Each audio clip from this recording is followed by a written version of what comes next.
Hey guys, good morning. It's Tony. So this is a video that I did not want to make, but I know it's been a couple of days since I made a video. It's been I've just been super busy at work and stuff. But um, the DXY I saw yesterday pump like crazy. One of my subscribers on YouTube told me about the DXY, and I was like, holy shit! Like this thing is actually running a lot towards the upside. And then I was like, oh, let me look at the SPY. I haven't seen it in a while.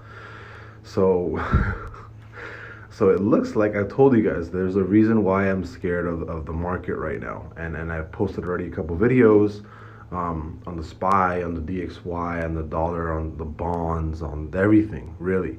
And I didn't even, I haven't seen the SPY chart in a while. It's been a while since I've actually looked at the SPY chart. And the thing is, right now, um, we actually created in July the same candle and signal that we did for January, for the month of January 2020, which was the month candle before the big ass drop of the pandemic, right? Which you guys see back here, and I put little arrows so you guys can see a little bit better. But I think if we do close this month on that bear trigger, we look at the stoke. We are obviously we're creating tops, right, and we're having um, the red line go over the blue line. I mean, it's not looking good. I would not be buying puts yet on the SPY just because it's not the 30th of August yet, and you guys know that I can't do anything unless we have confirmation, right? But the bad part here is not only are we actually creating a bear candle for the month, but on the weekly, again, it is looking like we are gonna be it's the start of the week, right? The start of the week, it looks like we are gonna be closing bearish. I don't even know what today is. Today's Wednesday or something. Every single time we actually get a trigger on the bear side is right here, right? So bear trigger, boom. Last time we dropped 422 all the way down to 404, so 20-point drop. Again, same thing, right? We dropped from, well, let's say highs of 394 to lows of 371, so like 20 points. Right now we had highs of what, 447. I can see us going all the way down to 227, like right here. So a little bit lower than we are right now. But keep in mind, every single time we actually had these weak triggers close on the bear side, we were still bullish on the monthly. This might actually be the first time that we're gonna close a week on the bear side while the monthly is starting to look like it's gonna be bearish. And keep in mind, July had that crossover. Look at that. July had that crossover from being bullish to bearish. You see this little red line that's down here on the MACD, on the reverse MACD. You see how it's red, red, red, red, red. You have that green trigger. You have that green crossover. That already happened. That already crossed over. That change already happened in July. So we just need August to actually close. More than likely, August is gonna close. Usually, when I see a crossover like this happen on the prior month, it usually means the next month is actually going to be closing bearish. So right now, I'm about maybe 80% sure that this month is gonna be closing bearish, and we might actually see big drops from here. Because look, every single instance of us closing a bear month, actually closing a bear month, you guys can see. Look, we had a 120-point drop, $120 drop last time. Obviously, for COVID, it was a different situation because you had a big major trigger, right? But again, last time we dropped on September 2018, you had a $60 drop, right? Back in 2018, you had a $33 drop. Back in 2015, $30 drop.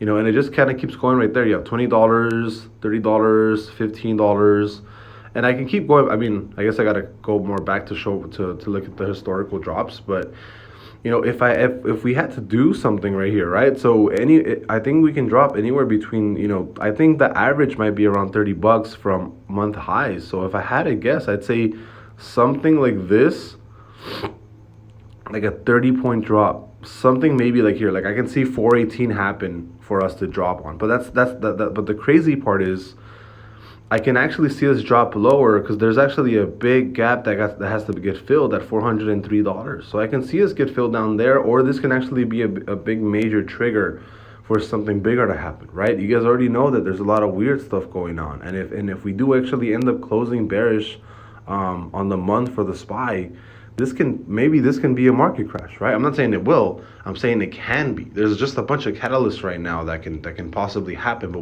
I don't even know what the black swan event could be that would actually cause this to drop all the way down to like $400.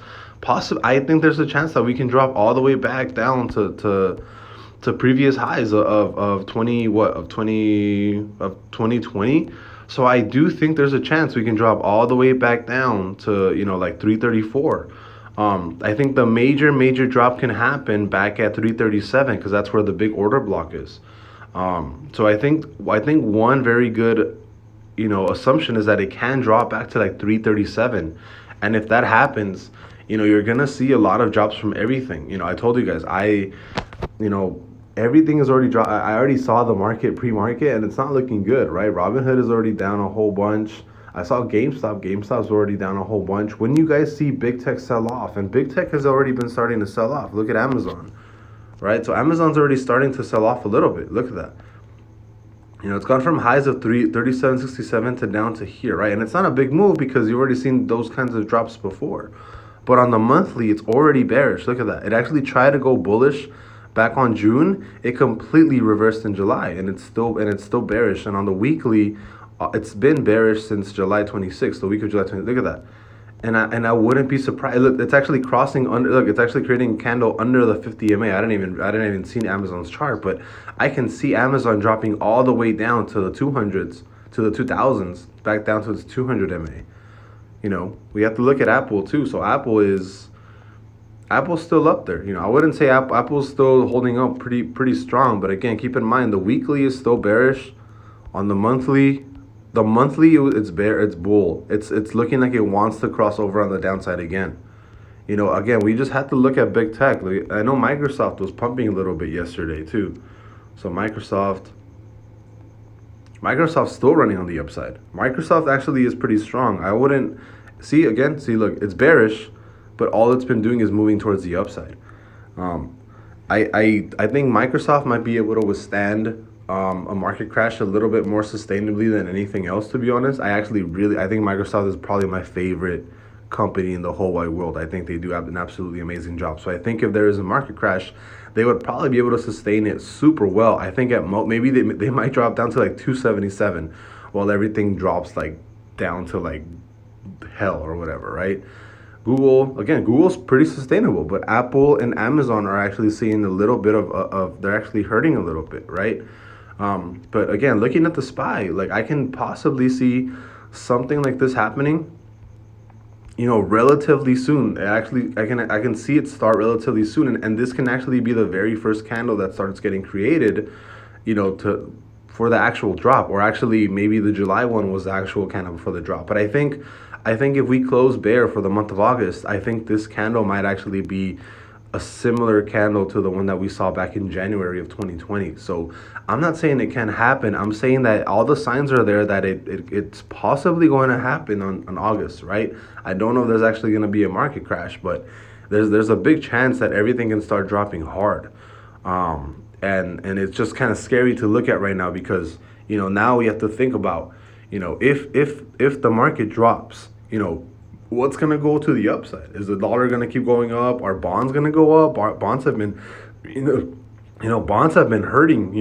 Bonds have been hurting. Like bonds have been they have not been doing well. Is crypto going to crash along with the stock market, right? So you have to think about all these things now because even crypto right now, if you look at BTC, I thought crypto was going to keep rallying towards the upside and keep pushing, but on the weekly, whoops. I was doing all my forecast, but on the weekly, we can see, look, I even have the sad thing is I actually have a trigger of when I think we're actually going to see a big drop on crypto, which is the sad part, because on the weekly, even crypto is starting to look really weak, right? And on the daily, it's starting to gain a little bit more traction. I do think that crypto might have one more push to the upside. I think it have one more push to the upside. So I think Bitcoin Looks like it might actually drop back to like 4,000 and then push one more time and then drop. I think that might happen. But if we look at every single crypto, they look the same. It looks like the momentum is starting to drop. See? So on the daily it looks good, but on the weekly it looks like it's losing a bunch of bull momentum, right? And on the monthly, Ethereum and Bitcoin look like they're not like they might want to sell off again, right? And I thought ADA was going to 250, right? I thought ADA, I was like, oh, ADA's going to 250. I thought it was going to like do extremely well. Um, Let me see for the week, but for the week it's also losing bearish. It's losing bullish momentum, and on the daily, it just created a brand new bear candle towards the downside. Look at that. See, that is not a good sign. Usually, you want to see another dark blue candle get created right here where August 19th is, right? So that's August 18th, August 19th. You want to see a dark blue candle created, not a light blue candle. That just indicates that there's still a lot of bear momentum, and you do not want to see that while the stoke is already while the stoke is already overbought, right? A really bad signal is when you have a really dark blue candle created on the reverse MACD, and then you have a light blue candle, because that just indicates that the bear momentum is back, and more than likely it's going to keep pushing towards the downside. And if you look at the 4 hour, I can already see, look, we're going to see another push down on ADA, pop up, and probably the rest of crypto. So as of right now, see, you guys have my forecast right here. I thought we were going to do this, right? I thought we were going to keep running. See, on the 4 hour, I had it marked right here. I'm like, oh, you know what? The 4 hour is going to push, but the push to the upside wasn't even all that big. We hit peaks of 218, and then we're dropping again. And I think we're actually going to keep dropping. I think we're going to cross under the 50 MA, and we're going down to like 1.8 on ADA. So this is kind of, we're not going to 250 anymore on ADA. I don't think so. Unless we have some massive push towards the upside. I don't know what's going on, but I'm telling you guys right now, everything's looking super weird. I haven't looked at the SPY in a very long time. Pre-market is already down 4 points on the SPY. So I mean, if you look at it really, like, you have an almost 1% drop right now pre-market, and you've actually dropped from highs to now about almost 30%. So it's one of those things that you got to keep an eye open for, right? It's looking funky. I'm telling you guys right now, like the SPY is looking funky. Like the month is looking like it's gonna close bearish, and you know it's already trailing down on the weekly as bearish. So this candle right now that's being created up here, it looks way too similar to that one, right? It looks way too similar to this one. It looks similar to these being created before on the drops, right? Like this one right here, like that. Too similar to that. Look at that. Look at all these. You have a small bear candle get created, and then you have a massive drop the next upcoming month. So it's one of those things where I'm kind of worried, and I'm thinking about maybe selling to kind of deleverage a little bit more on my stocks, and maybe selling crypto just in case, like half of my position in crypto, just to kind of secure some profits, because I have no idea what's going on, and all signs right now point to down. Kind of scared on the stock market and crypto right now. I'll see you guys later.